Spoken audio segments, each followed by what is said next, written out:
Hi everyone, welcome back to my channel. My name is Erica. Today we're making this adorable scrappy bunting.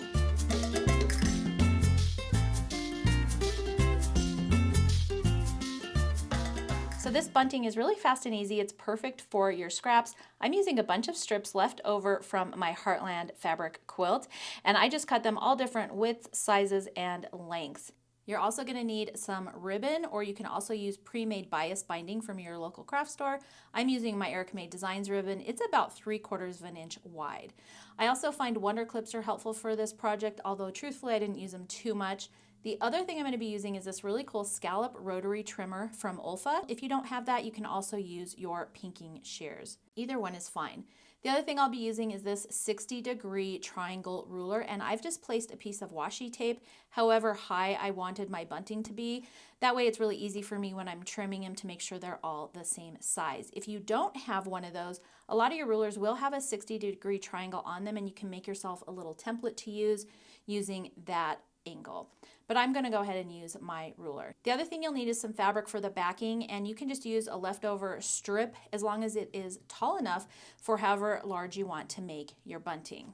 I'm actually going to be using my 23.5 by 6.5 inch ruler for this, and that's what size I'm going to be cutting my background piece. You can get about 5 triangles out of a piece this large. Here's the piece of backing fabric I'm going to use. You can make it any length you want. We're going to be taking our triangle ruler and placing it on that, and then we're just going to be flipping it back and forth all the way down that strip so we can cut as many triangles as possible.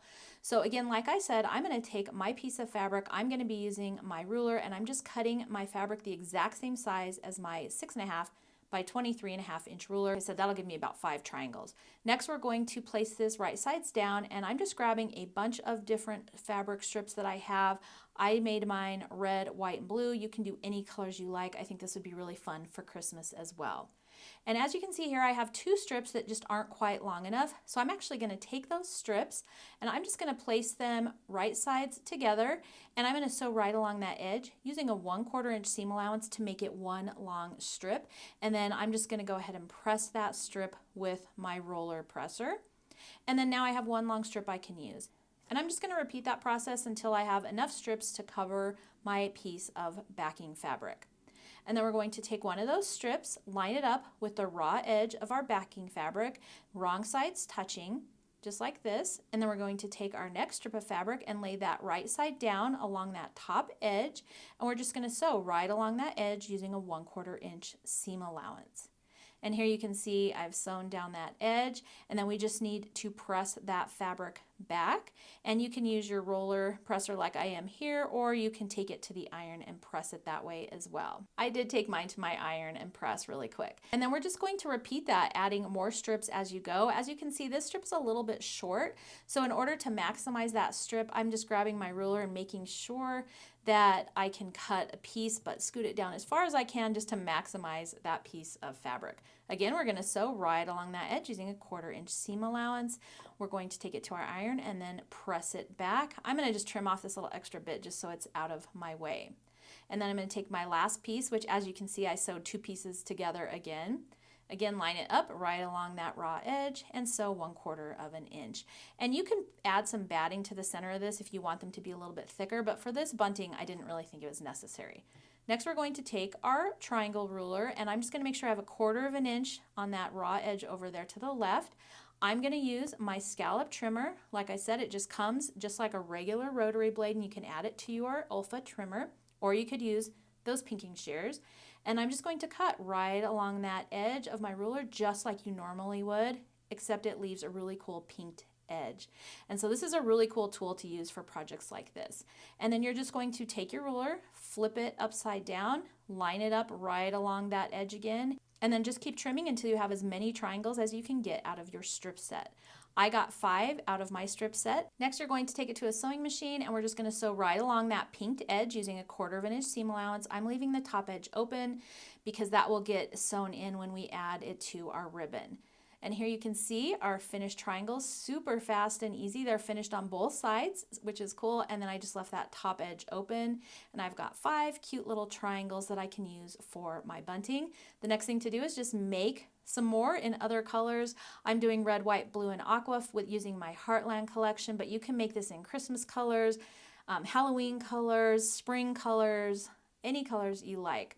Next, we're going to take our ribbon, and there's a couple ways to do this. You can actually just lay your ribbon, line up those raw edges along the top, and just sew right along there if you want.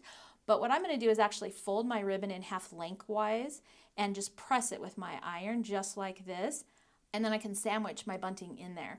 On the one raw edge, I'm actually just going to fold that in 1/4 inch and then fold it over again. And I'm just going to place a wonder clip to hold that. That way we won't have a raw edge. But honestly, for bunting, it doesn't really matter. I'm going to sew down about maybe 16 inches or so just to leave myself a tail so I can tie it to my stair rail or wherever I want to hang it. And then I'm going to add my first piece of bunting. And we're just sandwiching our bunting right inside that ribbon like you would a regular quilt binding. And then you can just add a couple wonder clips to hold that in place. And then, like I said, you'll just take that to your sewing machine, sew down that raw edge of your ribbon, and then just sew right along the top of your bunting. I think I left about a 1/2 inch in between each bunting, and you're just going to grab your next piece, sandwich it in there, and again, just keep on sewing. And you can make this as long or short as you want based on your own needs. Truthfully, I didn't use the wonder clips. I actually just had all my bunting sitting next to my machine, and I just kept adding them. And then when you get to the other end, go ahead and leave yourself a little tail again so that you can tie it to something. Don't forget to fold that raw edge in 1/4 inch so that you have a finished edge. And then here's our adorable finished bunting, and you can make these as long or as short as you want. And of course they are double-sided as well, so they'll look pretty on the front or the back if you're putting them on a stair rail or something like that. I made a couple. I made one for my front entryway. I have it hanging right here on the wall, which I think is really cute, along with my Liberty cross stitch. You can also add it to a stair rail like I'm showing here. I thought that was really cute idea as well. And then I do have one going across the windows in my sewing room as well, which also I thought was really cute. So that's it for today's project. I hope you enjoyed it. Don't forget to join our Sew With Me group on Facebook. You can post all of your in progress and finished pics there so we can all see what you're making. Thanks so much for joining me for today. I hope you enjoyed it, and I will see you in the next video.